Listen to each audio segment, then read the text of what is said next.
पिछले 3 दिनों से देवेंद्र बबली जहां जा रहे हैं वहां उनका विरोध हो रहा है। ये विरोध की लपटें करनाल से उठी, जिसके बाद सोनीपत, जींद, मंत्री सरपंच से माफी मांगो, हिसार और अब फतेहाबाद में भी ये विरोध देखने को मिला।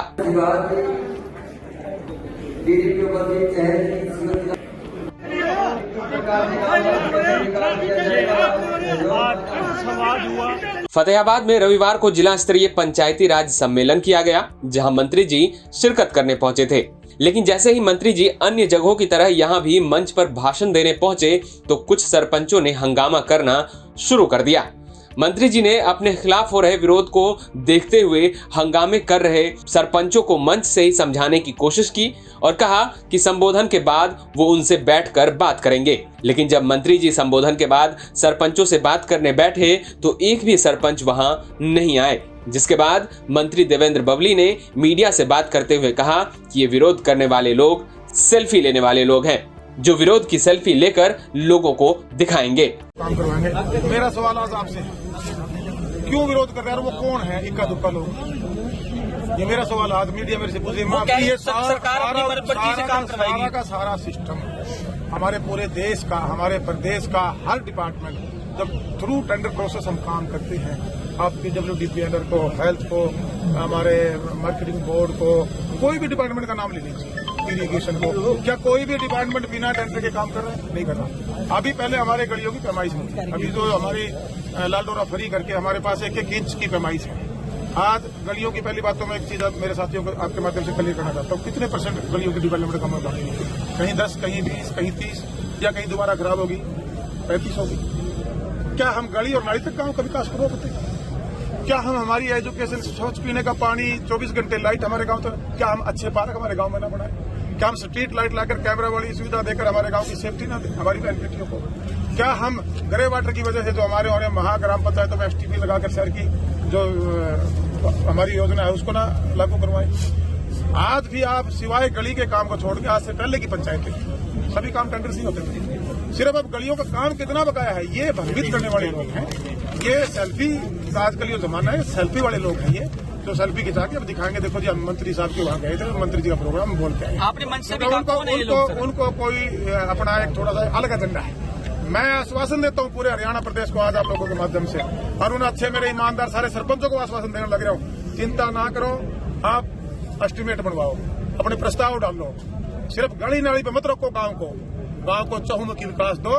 इस हरियाणा प्रदेश की जनता ने बड़ी उम्मीद के साथ आप लोगों को चुना है और ये जवाब मांगेगी आपसे। और 5 साल के बाद आप ऐसे काम कर जाओगे जो योजनाओं को लागू अपने गांव में करवा गया, जो 9 स्तरीय कार्यक्रम है, जिससे लोग अपना लगाकर फिर रिकवरी एजेंसी जो इन्होंने सरकार के पैसे से, डेवलपमेंट के पैसे से शुरू कर रखी है, आने वाले समय में संभव नहीं है। हमारी सरकार 0 टॉलरेंस पे काम चाहती है। मेरे को ये विभाग की जिम्मेवारी मिली है और मैं ईमानदार से अपने पद में निर्वहन करने लग रहा हूँ। ईमानदारों की फौज हरियाणा प्रदेश में खड़ी हो चुकी है। हर जगह एक दो खिलकी मारने वाले मिले मेरे को। 90, 95, 99% लोग मेरे सामने मेरी बात से सहमत होकर गए हैं। उसमें सुझाव दीजिए हमें और इम्प्रूवमेंट क्या करना है। मंत्री जी इसमें ये लेके आ सकते हैं। हम ये लाइब्रेरी का सोचा था कभी किसी ने?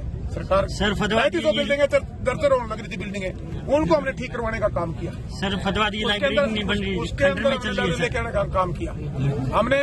आधुनिक जिम लेके आने का काम किया हमने। महिला संस्कृति भवन लेके आने का काम किया। जो 9 स्तरीय प्रोग्राम की मैं चर्चा कर रहा हूँ, इसकी पूरी लिस्ट बनवा दी और अभी इसकी शुरुआत हुई है साहब। ये लोग इसमें बाधा बनना चाहते हैं, ये नहीं चाहते गाँव के विकास, ये अपने पर्सनल स्वार्थ पूरा करना चाहते हैं। ये अपनी जेबें भरने वाले लोग हैं।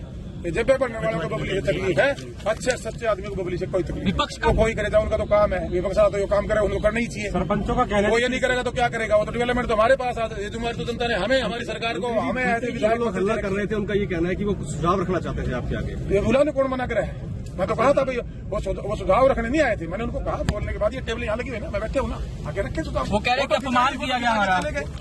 अपमान वो अपना क्यों मानते हैं? मैं कह रहा हूँ चलो मेरे ऑफिस में 1000 सरपंचों की इन्वेस्टिगेशन की इंक्वायरियों की फाइलें पड़ी हुई हैं, वो चालू होने लग रही हैं। उसमें से आपने देखा कल भी 3 साल के एक गमन केस में सरपंच को सजा हुई है।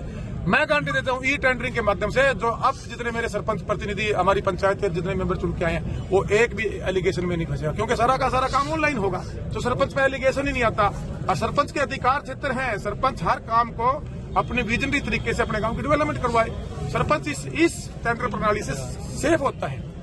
मैनुअल में कहते थे जी ग्राम सचिव ने कर दिया, या कहते थे जी जेई गलत भर गया, या कहते जी हमारा रिकॉर्ड हमारे साइन करा लिया। अब आपको कितना वो स्टॉक मेंटेन करना पड़ता था, कितनी सीधा सीधा एक टेंडर लगेगा, आप अपने बैठ के टेंडर लगवाइए। उस कमेटी के आपको ब्लॉक लेवल पर हमने प्रधान बना दिया सरपंच को, गांव के अंदर अपने विकास कराइए।